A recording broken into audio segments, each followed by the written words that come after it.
Last one. Yes.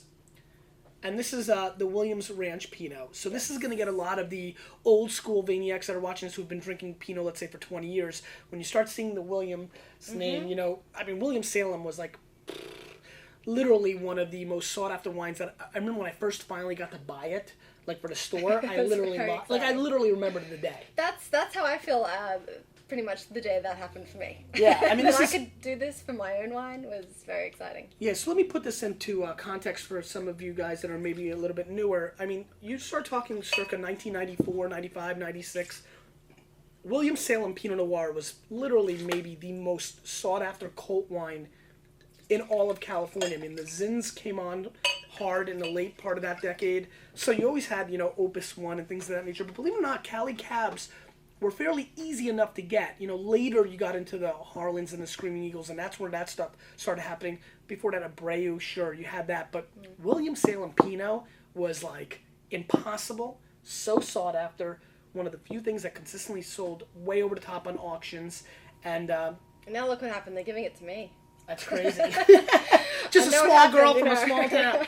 So what is this Williams Ranch Pinot going to go for? This is going to be a little pricier, and this will be our priciest. This is $90 when it hits in October, and $70 this week with the futures. Got it. And this will be on futures for, I'd say 1 or 2 months, depending on how it sells. And I assume that's just because the fruit's expensive. I'm sure he's not giving it away. No, I would love him to, sure. But that's not the case. Yeah. And this is coming from Anderson Valley. So we've had... And so you guys have watched, I'm sorry to interrupt. Yeah, Anderson Valley, I don't know if you've seen the episodes or done any homework on what, I mean, I'm obsessed with Anderson Valley. Mm-hmm.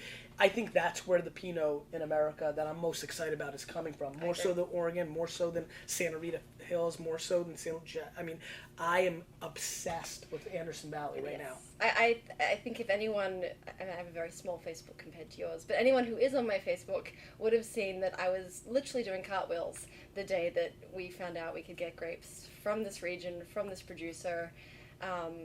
It was a very exciting day for me. Yeah, I mean, to me, I think the way I'm obsessed with Anderson Valley Pinots right now is kind of like similar probably to like a Justin Bieber fan.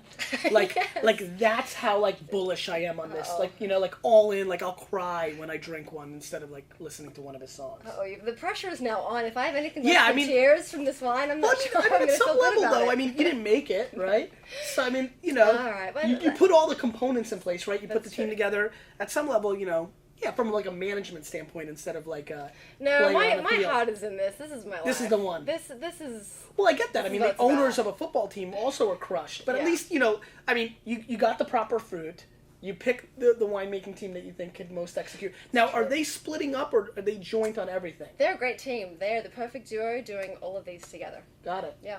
So they do create consistency. As I said, I want to have different styles of Pinot, but there's still consistency. It's not like, wow. And what do you think the consistency is of these three wines? I think it's more the premium level of how they make these wines with the structure. It's not that these are going to fall apart. These are wines they're always making to last for a few years that enable me to release them years later and that have some surprising element to it. I'm not trying to make more of the same. I'm trying to give people something new they haven't experienced before and give them a reason to spend $50, $70. Yeah, I mean, when you're trying to get people to climb the ladder of price points, you've got to come up with something. Yeah. It's like the movie theaters now. Have you seen them? Like the movie theaters that have, like, you can order wine and it's like a couch. Have you seen this, Mott? It's called Gold Class. It's been in Australia for years. I know. It's been huge everywhere. It's huge in Europe. I mean, like, they're starting to hit the U.S. market. You get like a little cheese plate and you can order what time in the movie you want it delivered. I mean, that's some... You're like, I'd like 35 minutes in, a little cheese and perhaps some Riesling, and let's kick back. I mean, that is like...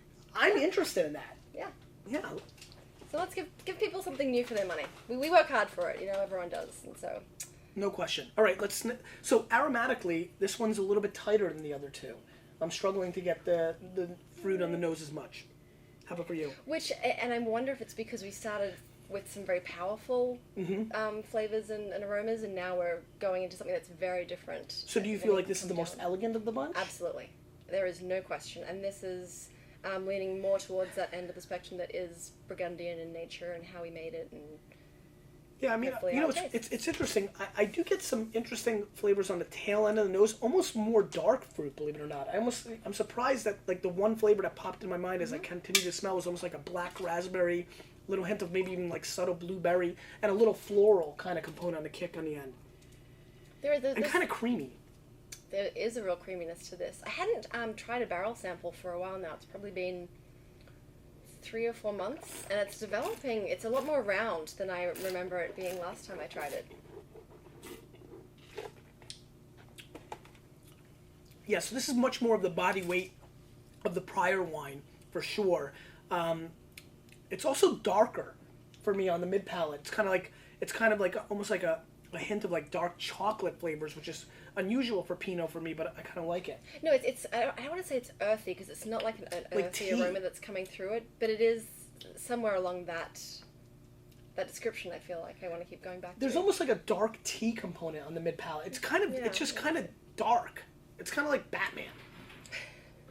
Look at all these personalities we're throwing out. Justin Bieber, Batman.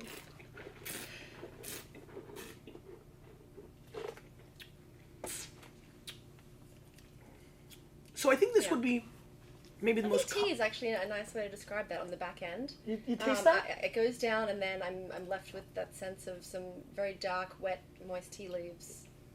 I feel like this is going to be the biggest challenge to the normal consumer, just by percentage, because it is, and it may put on weight, but it is a tad light, and I wonder if people, I think this is coming on, and I see it coming on. This is definitely, it's definitely the, most elegant or refined. The flavors are very subtle. I think it's a hair young too. I feel like it's being blocked a little. The tannin structure here is doing a little blocking of maybe the subtle flavors that make this a more important wine going forward. I think that speaks true to a lot of, let's think about where the grapes came from Williams, where let's age this and let's keep this. It's at a price point that you should know what your palate is like when it comes to Pinot. You keep this in the cellar and you open a bottle every few years to see how it is developing, and then judge it for yourself based on what it is that you enjoy for when you open the rest of the case. Yeah, from my standpoint on this wine, it's probably the only one of the three that I would be disappointed tasting it right now for the price point. I think there's a lot that can happen here. But yeah, I mean, maybe this is why the William Salem Pinots were always like, beware, do not drink for the next 600 years. So I should put a different kind of warning on this. I wonder if in this one, when you send it, give them like a red label and says, call me before you open. Am I, you know what, I mean, for the audience, I mean, am I wrong? I mean, do you feel like this is something that, I mean, as you taste this, what are your thoughts on this? To me, what's happening here is that there's enough tannin structure and the flavors on the back end are subtle enough that you're not getting enough of an experience right now at this point to command the kind of price point it is, with the anticipation, knowing the pedigree of the vineyard, that there should be a lot more on the back end of this. I think there's two components to that question, because one is I'm really curious, now that we've tasted in the order we did, to see if it's just being overshadowed by the initial flavors. That maybe we should have went the other way? Yeah, possibly. And shame on me because I hadn't tried this. That was actually my intention at first until you, right before we went on, said, do this. I was like, Mott, right? She was like really mean and like totally different than she is right now, and she like punched you. It was crazy. Good with the elbows. Yeah. But, that is a very valid point. I mean, in hindsight, I think that's what we should have done. I mean, this is really subtle, and I think subtle scary at 90 votes. I did age before beauty, and I should have gone the other way around. Yeah, well, it's like why Mott is the man. He's age and beauty. I also think that there are people who genuinely know their palate and genuinely appreciate a lighter style, very sophisticated Pinot, and that's exactly what we are intending to make with this bottle. So, well, I think you're right. I mean, I even look at my palate. I'd much rather right this minute spend $25 on a Beaujolais Cru than a Napa Valley Cab. Sure. In a heartbeat. Like, not even like... Dive in, enjoy it. Yeah, I mean, I enjoy the subtleties. I'm just, I just think it's young. Yes. It's so you have this phenomenon of it being liked, which is great, and I think is a massive momentum shift in the wine world where I think it's coming on. But I think it's being blocked by the tannins a little bit too. It'll be curious over the next year, I guess, as I start to pour this wine at tastings to see how it is opening up over the next 12 months, and then get people's feedback when it is a wine served in isolation. Yeah, so no question. I'll keep you updated. All right, so now this final thing over here. Yes. What are we doing here? Something a little interactive. So we talked before about the Habitat for Humanity partnership, and We have 3 special labels that we made up here. Yes, Kristen came in right before we started and said, would you be willing to put labels on a bottle? I'm like, what? You always sit here on your desk. You look so pretty. You know, let's get some hard labor. So get some sweat. So you made these labels, which is very kind. Just for you. So there's 3 versions. Yes. One says Vaynerchuk. Yep. Oh, I knew it. I was so pumped. You misspelled Vaynerchuk. How? Easy, like everybody in the world does. Everybody wants to put the C before the K, and there's no C before the K. So this is a very. What do you want? My license? Yes. Here's proof. Where's something in here? Yes, right here. How about this? How about my driver's license? All right. How about my lovely driver's license? See? Now, I'm not blaming you because did you see how I went for it? Interesting. You think you're 5'10"? I'm kidding. I have to give you tremendous credit. I was having all the momentum. I was winning. I was zinging. Life was good. And in one fall swoop, you know what? I'm convinced that this is going to be one of the most successful Pinot Noir producers of all time because your ability on the spot with the lights on to change the conversation, I am very impressed. I don't know what to say. Yeah, I totally put that in there. So yes, you misspelled my name, but it really doesn't matter because you zang me back so much harder than I zang you that I'm not going to say anything anymore. Should have never said anything in the first place. I think it just becomes more special. You can keep that one then. Yes, this becomes a rare thing. So this is what you guys use? Oh, so as I was saying before, to find the right adhesive, look, I'll give props. You know, you guys made the best adhesive. Is that right? Is this are you giving props to what, America or this company? To whatever this company 3M? is. 3M. Yes. We did spend a lot of time testing. So what do you guys do? You spray it on there? You may want to use some newspaper. Fine, thank you. I just want to protect your lovely. Yes. So, all right. There's a little training that I usually take people through. It's quite intensive. No, you're in the driver's seat. Okay, got it. All right. So first of all, let's move these bottles just a little further away because they'll get a lot of big glue on them. Okay. So give the can a shake, and then kind of about this high, right? Evenly spray. That's it. All right. That's it. Now, over your bottle. Yep. Get index finger and let's let it dry for a bit. It's still a bit wet. Okay. And when it's dry, it'll be tacky enough that it'll Yes, I can see that. And then I'll show you how we do one, and then the other 2 are all yours. Okay. And so you guys do this on release. Every single one is touched by hand. How many people usually do it? We've had anywhere from 4 people to 12 people. So you open up a couple of bottles of wine. Absolutely. And you just go to town. Some friends I know are better than other friends with their So if you don't get invited back the next year, you kind of know that you didn't do a good job? No, they're still there. They're just on lunch duty. Yeah.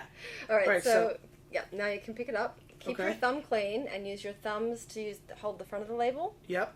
And line up the back so you get it in the middle of the front here. Yep. And then start with the middle first, so where the house is, the logo. Okay. Kind of get it all stuck on there.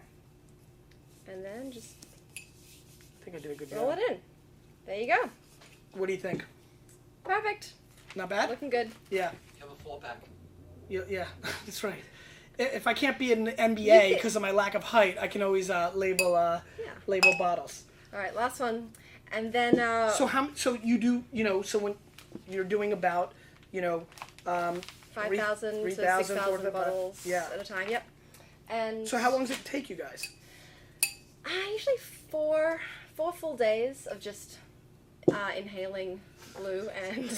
So this is Thunder Show release. So Thunder Show release.